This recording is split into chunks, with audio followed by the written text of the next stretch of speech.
spirits amongst us tonight.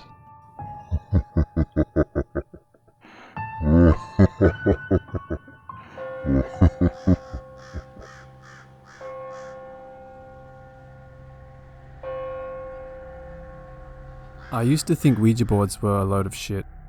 I still kind of do. I really don't know how to feel about them anymore, actually. I always saw them as a party game for gullible people.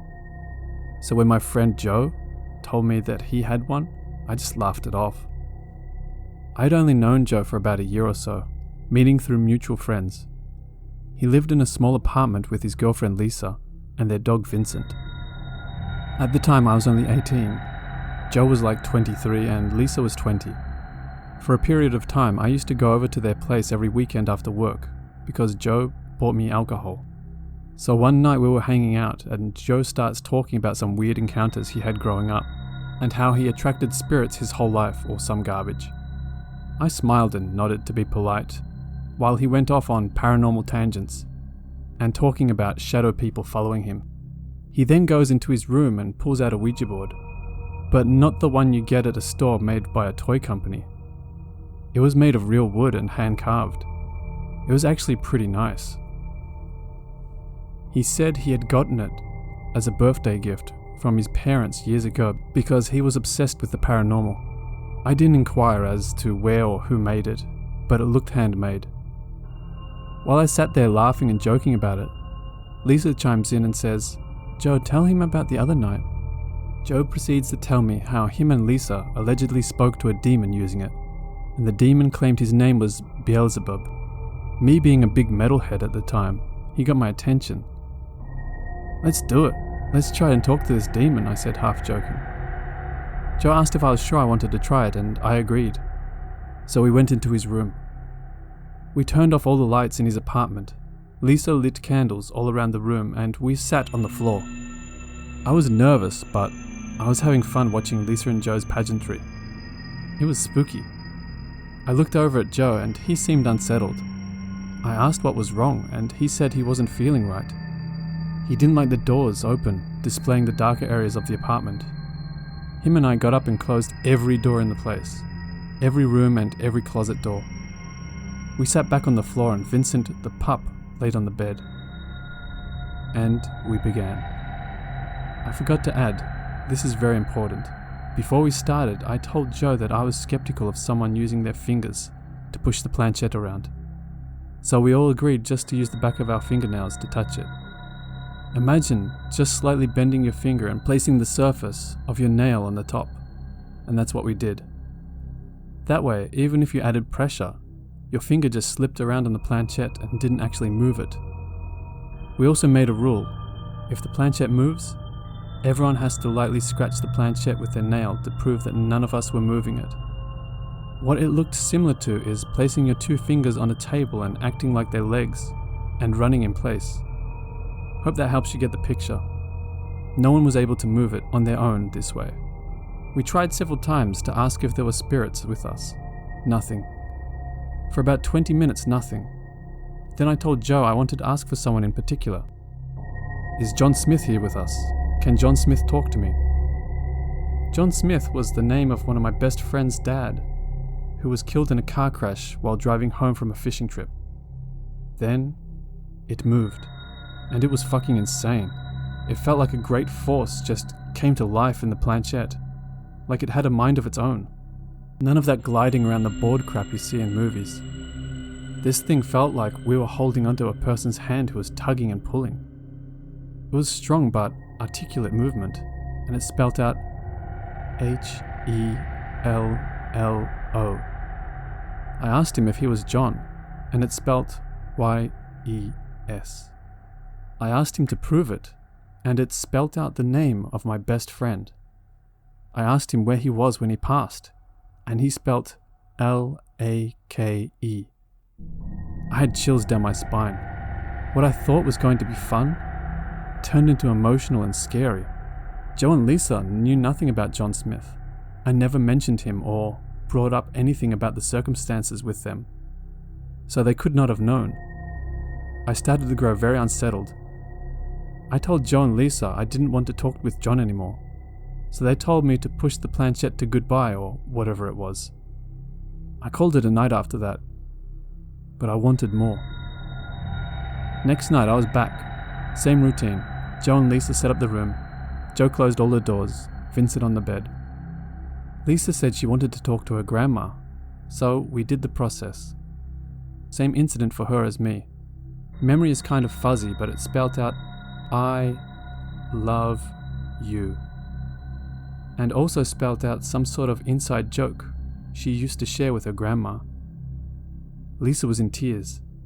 As with me, I had no info on her grandma, and Joe wasn't that cruel to make her cry as a joke. I felt powerful. I think we all did. I felt like I was finally a believer. That we had an actual way of talking to spirits, the possibilities. But then, it happened. After the incident with Lisa's grandma, we all kind of were in shock. Joe was comforting Lisa, and I was speechless. We regained our composure and got back to it. This time asking the normal, are there any spirits with us? What usually left the planchette lifeless suddenly kicked in with great force, scary force. The planchette moved violently around the board. We all kind of laughed nervously. We asked, who are you? The planchette shot to the moon symbol. If you don't know, this allegedly means a dark spirit. We all looked at each other, then simultaneously moved the planchette to goodbye. As soon as we did, Vincent jumped up and ran off the bed. He sat down in front of the closet door, which was now open. He sat and stared as if looking at someone. We had that door closed before. Joe jumped up and said, fuck this, and ran into the kitchen.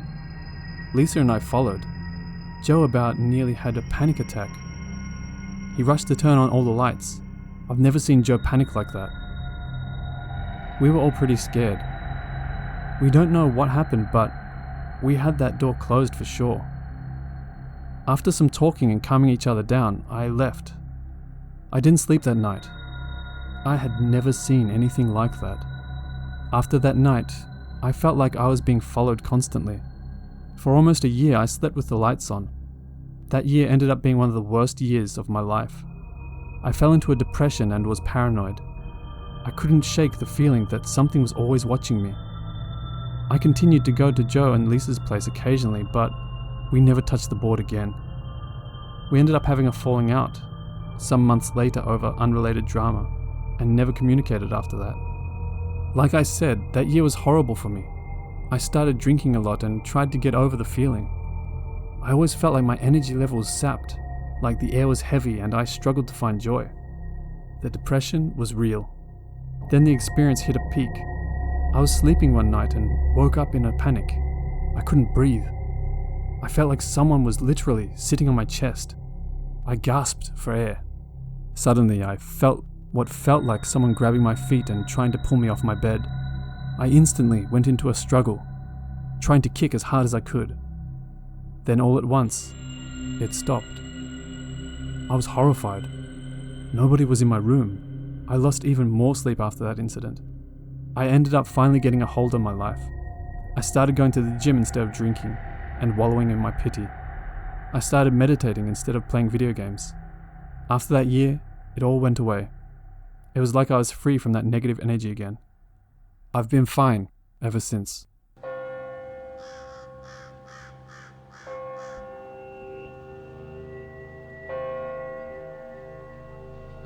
Tonight was my first interaction with the Ouija board. My friend had one and we began to play it pretty nonchalantly. Once we started to take it seriously and turn off the lights is when it really got horrifying. It begins with the four of us playing and two people observing. We ask basic questions and ask one of the observers and the owner of the board for advice to play and how to play so we don't get haunted.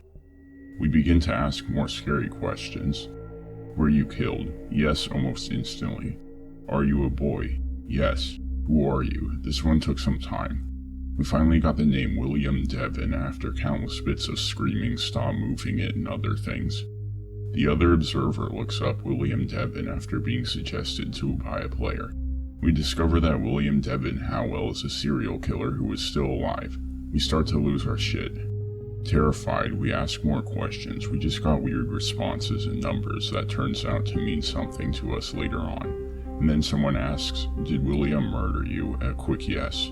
"Who are you?" "Janice." Our friend on her phone looked up if Janice was a victim of William Tevin's murders. Sure enough, Janice right on the list. We asked the Ouija if they were a boy or a girl, and they spelled out girl. This had us confused. We read more on this Janice person and found out that she was transgender, and then we were really scared. It was all sort of happening. We were freaking out. The last notable thing that happened was when we asked who the other victims were. It said Mary. Once again, Mary was one of the victims. Then our friend with the phone asked us to ask the board what month they went missing, so we did. It said October. We checked online and it was October. Then we got so scared that we said goodbye. It was about a 45-minute session. This was my first interaction with the Ouija board and in general anything paranormal. I just want to know, is this a normal thing for Ouija boards to be this active? And if so, has anyone ever come into contact with William Devin Howell victims?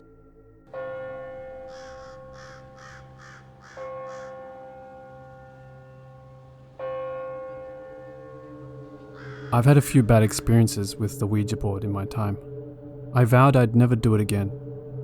When I was about 23, I was staying with a friend whose house was most definitely haunted, especially the kitchen, which was right under my room.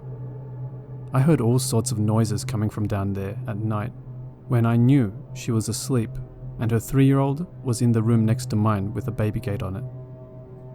The first time anything happened, it wasn't a true Ouija, in the fact we used candles to communicate instead of a board, with just yes, no answers.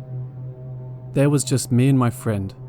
The other two were in the kitchen with the door shut, and her son was asleep in the bed upstairs. You could not get upstairs without coming through the room we were in. We started asking questions, and eventually we were getting answers. Then we asked if this was a friend that had died, and if it was, could they make all the candles move? We had 2 in the middle of the table and 8 around the outside. As soon as we said that, there was a swirl of air around us and each candle in turn flickered. Up to date, it's the most unexplainable night to ever happen to me. So then I stared at one of the flames and asked if the person who was there could put it out. Neither of us sat near the candle I asked to be blown out. Then it just started getting dimmer and dimmer, and poof, it went out. We were both excited, but a bit creeped out at the same time. Then there was a huge bang from upstairs. My friend went up to check, thinking her son had fallen out of bed. She came back down white, saying he was fast asleep, but a load of books from his box were scattered all over the room. They hadn't been when she put him to bed. Then the scariest thing ever happened. There was another loud thud upstairs, and then very loud thumping footsteps down the stairs, and the handle of the door at the bottom started rattling. Only for a few seconds, but there was no one there to rattle it. I opened the door. No one was there. Then, just to top the night off, my phone was on top of the TV, which was off. It was 2 a.m. at this point, and it started ringing. I wondered who could be ringing me at 2 a.m. unless if it was an emergency. I got up to get my phone, and the number on the display said 00000000000. Well, that was it. I lost it. I've spent the night in haunted houses, derelict mental hospitals, etc. But this night scared the poop out of me. When I answered it, it was just static, and then cut off. Then on a different night, the same friend said she wanted to try a Ouija board in her house. I said I'm not taking part, especially because of everything that happened last time. So her and her auntie did it, while I sat on the sofa drinking a beer and playing on my phone. We went up to bed around 1 a.m. Her auntie was sleeping on the sofa downstairs. I woke up at about 2 a.m. to the bed shaking. Me being half asleep, I was thinking, what the hell have they released from the Ouija board? I came to and the room was shaking, and I could hear the pipes banging under my foot. It was an old house. Then it just suddenly stopped. If I hadn't been drinking, I was ready to nope the flip out of there, but I don't drink and drive. Anyway, the next morning on the news, it turned out there'd been an earthquake right at the time I woke up.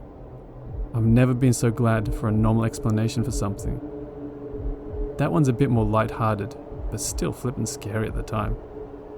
Both of these stories are 100% true. I like to believe in the supernatural, but I'm also very science-minded, and I find rational reasons for things happening, so it takes a lot to prove to me that something has no explanation.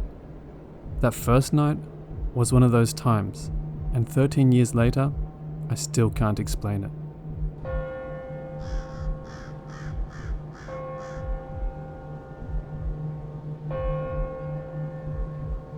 So this all started when I was in middle school. I was young and stupid and seriously interested in the paranormal.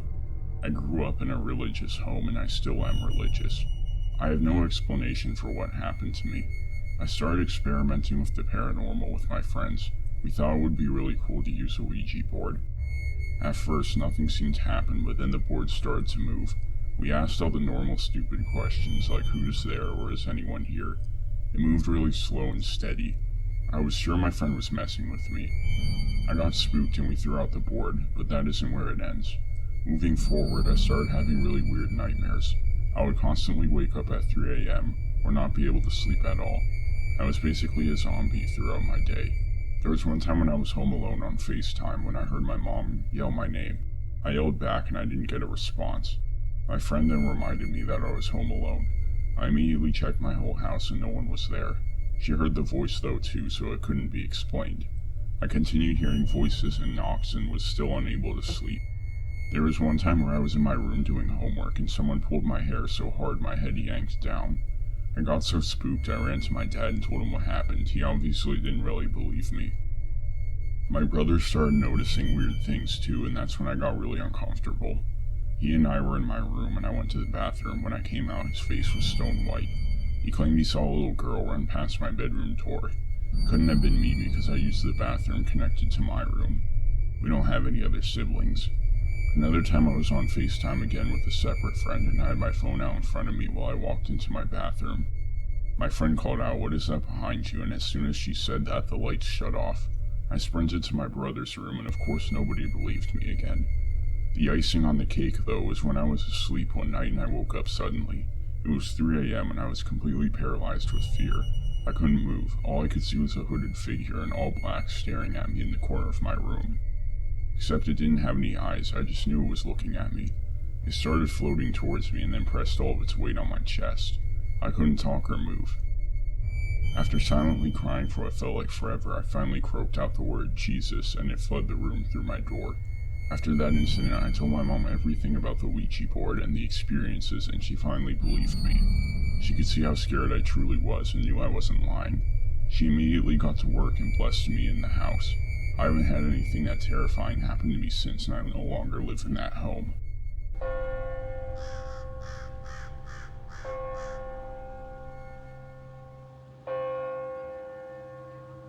This happened to me when I was in high school.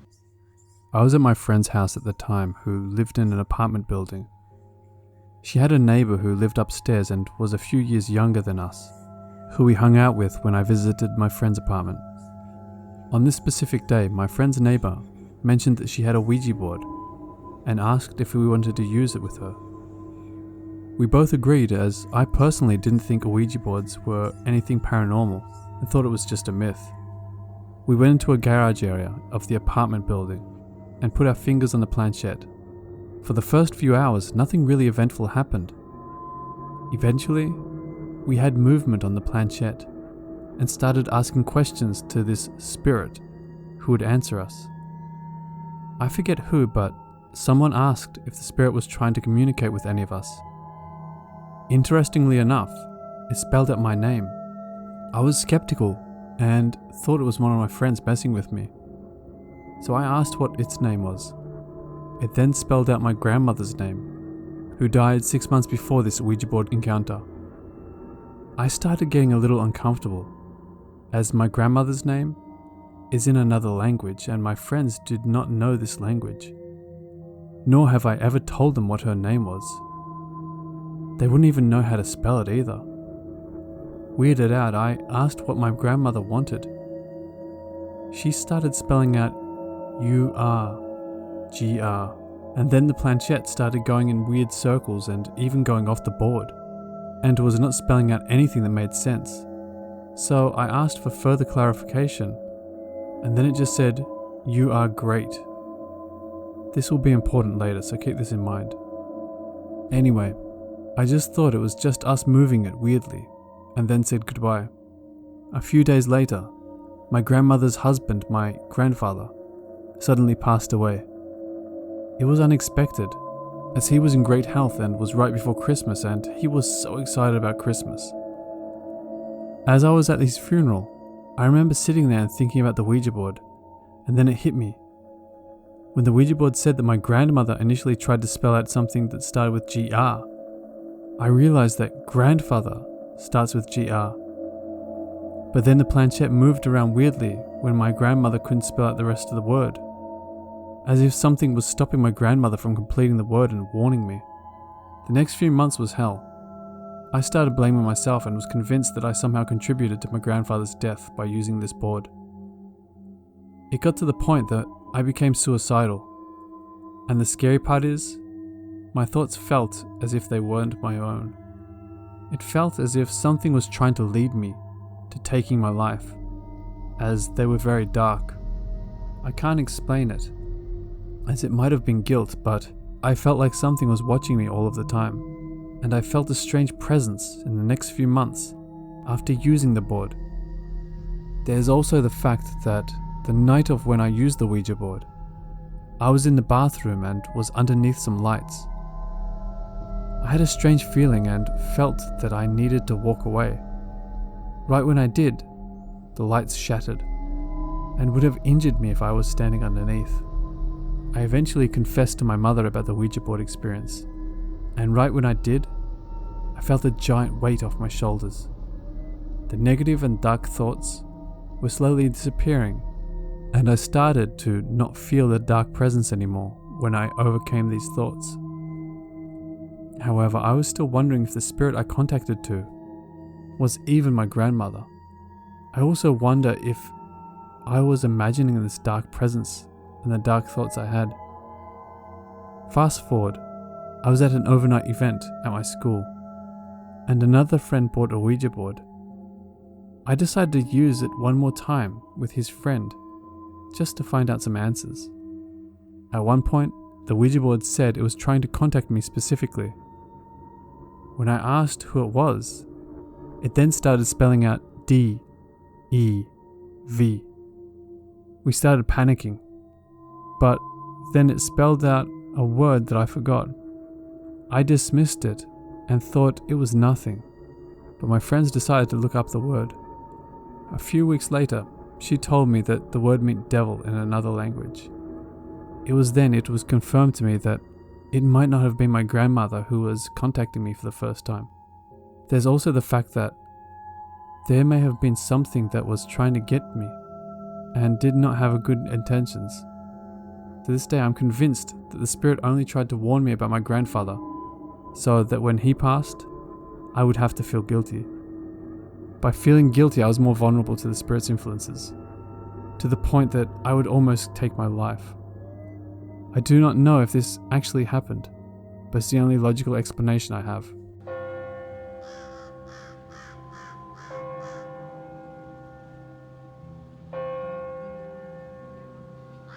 Hello watchers and listeners. If you enjoyed that video, please hit the like button, and if you haven't already, please consider subscribing. A huge thank you to all the Reddit users who allowed me to use their stories. A link to each story will be in the description below. And a big thank you to Dr Gangster's Horror Stories for collaborating with me again. There will also be a collaboration I do over on his channel. The link will be in the description when it's available. If you have any stories you would like to share, please send to my email, which is also in the description below. As always, many thanks to everyone who continues to support me. I really do appreciate it. Stay safe.